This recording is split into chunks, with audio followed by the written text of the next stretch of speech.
नमस्कार, मैं मानवी आप सभी का एनडीडी न्यूज में स्वागत करती हूँ। एक बार फिर हम लेकर आए हैं देश और दुनिया की सही और सच्ची खबरें। तो चलिए शुरू करते हैं इस हफ्ते का राउंड अप।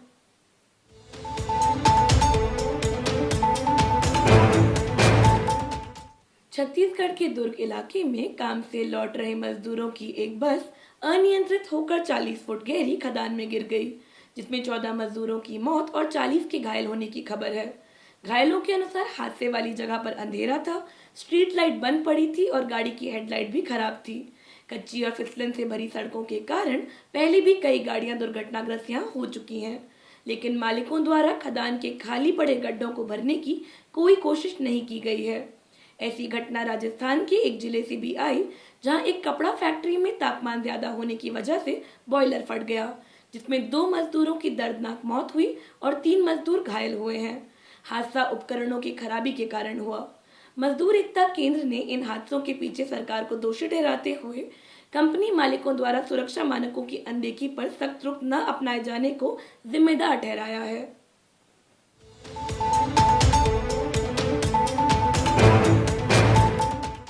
द लैंसेट पत्रिका में छपे एडिटोरियल ने भारत में स्वास्थ्य व्यवस्था, प्रति व्यक्ति आय और शिक्षा समेत दूसरे सरकारी डेटा को जारी करने में हुई देरी और पारदर्शिता की कमी को लेकर भारत सरकार पर गंभीर सवाल उठाए हैं। एडिटोरियल ने इंगित किया है कि ऐसा पिछले 150 सालों में पहली बार हुआ है कि 10 सालों से स्वास्थ्य संबंधी कोई भी विस्तृत और आधिकारिक डेटा सामने नहीं आया है। जन्म और मृत्यु का डेटा देने वाली सैंपल रजिस्ट्रेशन सर्वे 2021 को भी सार्वजनिक नहीं किया गया है और 2011 से अब तक जनगणना की कोई भी रिपोर्ट नहीं बनाई गई है। एडिटोरियल ने भारत में कोविड के दौरान होने वाली मौतों पर भी सरकार द्वारा लोगों को गुमराह करने को लेकर गंभीर आरोप लगाए हैं। बताया गया है कि स्वास्थ्य पर भारत सरकार द्वारा कुल जीडीपी का महज 1.2% ही खर्च किया जा रहा है। इसके साथ ही G20 देशों में चौथी बड़ी अर्थव्यवस्था वाला भारत न केवल स्वास्थ्य में बल्कि प्रति व्यक्ति आय के मामले में भी सबसे नीचे है। जन स्वास्थ्य अधिकार अभियान से जुड़े दिनेश कुमार ने बताया कि सरकार द्वारा स्वास्थ्य पर कम खर्च के कारण आम लोगों की जेब खर्च कहीं अधिक बढ़ रही है। साफ है, सरकार आम लोगों को बेहतर स्वास्थ्य सुविधा देने में असफल साबित हुई है।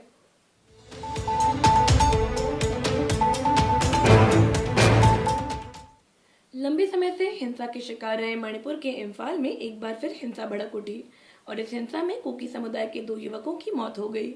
इस घटना से आम जनता का प्रशासन और केंद्र सरकार के प्रति असंतोष फिर गहराया है।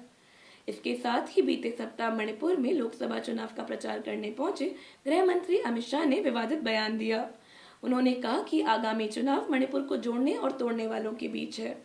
उनके इस बयान के जवाब में नाराज कुकी ज़ूमी हमार संगठनों ने न्याय नहीं तो वोट नहीं की तर्ज पर आगामी चुनाव के बहिष्कार की घोषणा की है। कुकी नेशनल असेंबली के मांगबोई हाउकिप ने कहा कि हम अपने नेताओं के प्रति असंतोष व्यक्त करते हैं। यह निराशाजनक है कि भारतीय सेनाएं जो चीन और पाकिस्तान के खतरों को रोकने में और उनका मुकाबला करने में सक्षम है, निर्दोष नागरिकों को आतंकवादियों से बचाने में विफल रही हैं। इससे भारतीय संविधान और देश के दावे पर विश्वास उठ रहा है कि यह दुनिया का सबसे बड़ा लोकतंत्र है।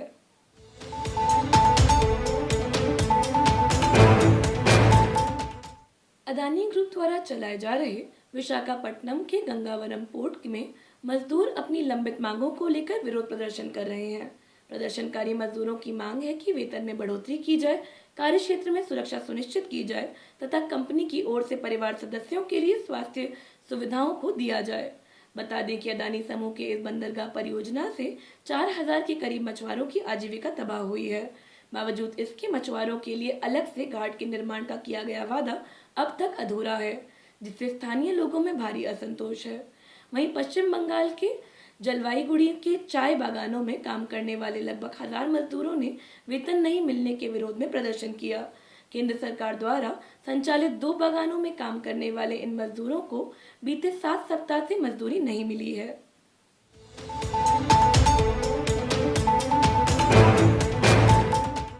चीफ इंफॉर्मेशन कमीशन ने इलेक्शन कमीशन को ईवीएम और वीवीपैट मशीनों की विश्वसनीयता के संबंध में जमा किए गए पत्र और ज्ञापन पर की गई कार्रवाई जानने के लिए दाखिल आरटीआई का जवाब न देने के लिए नोटिस भेजा। सीआईसी ने इसे आरटीआई कानून का घोर उल्लंघन करार दिया और चुनाव आयोग को लिखित स्पष्टीकरण देने का निर्देश दिया है।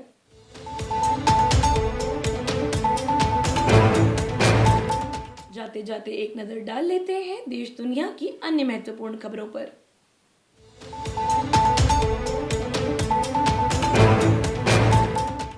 भुवनेश्वर के एम्स अस्पताल में सैकड़ों सफाई कर्मचारी प्रदर्शन पर बैठे।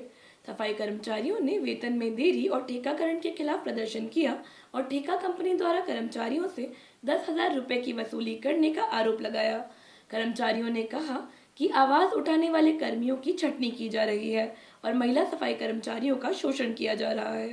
तेलंगाना के आदिलाबाद जिले के गांव की महिलाओं ने जिले में मिलावटी शराब की बिक्री के खिलाफ आंदोलन छेड़ा। विरोध में शराब की बोतलें तोड़ी। दिल्ली के संसद मार्ग पर प्रत्येक वर्ष आयोजित अंबेडकर जयंती के कार्यक्रम को क्रांतिकारी युवा संगठन द्वारा एंटी कास्ट डे के तौर पर मनाया गया। भ्रामक विज्ञापनों के मामले में पतंजलि आयुर्वेद के माफीनामे को सुप्रीम कोर्ट ने किया खारिज। कोर्ट से पतंजलि ने सार्वजनिक माफी की कही बात। अगली सुनवाई 23 अप्रैल को होगी। चुनाव आयोग से मिली जानकारी के अनुसार चुनावों से पहले अब तक 4500 करोड़ से ज्यादा रुपए जब्त हुए हैं। जानकारों ने बढ़ते धन और बाहुबल पर चिंता जताई। रूस यूक्रेन के बीच जारी युद्ध की समाप्ति करने की दिशा में स्विट्जरलैंड ने जून में उच्च स्तरीय शांति सम्मेलन आयोजित करने की कवायद शुरू की। बीते शनिवार को ईरान ने इजराइल पर ड्रोन हमला किया, जिसमें नेवातिम एयरफोर्स बेस को नुकसान पहुंचा। ईरान ने बयान दिया कि 1 अप्रैल को इजराइल द्वारा सीरिया में ईरान एम्बेसी पर हुए एयर स्ट्राइक के जवाब में किया गया था हमला। आज के राउंड अप में बने रहने के लिए आपका शुक्रिया। मिलते हैं अगले सप्ताह जनपक्ष तक खबरों का ब्यौरा लेकर। तब तक एनडीडी न्यूज को सब्सक्राइब करें और इस वीडियो पर लाइक, शेयर और कमेंट अवश्य करें।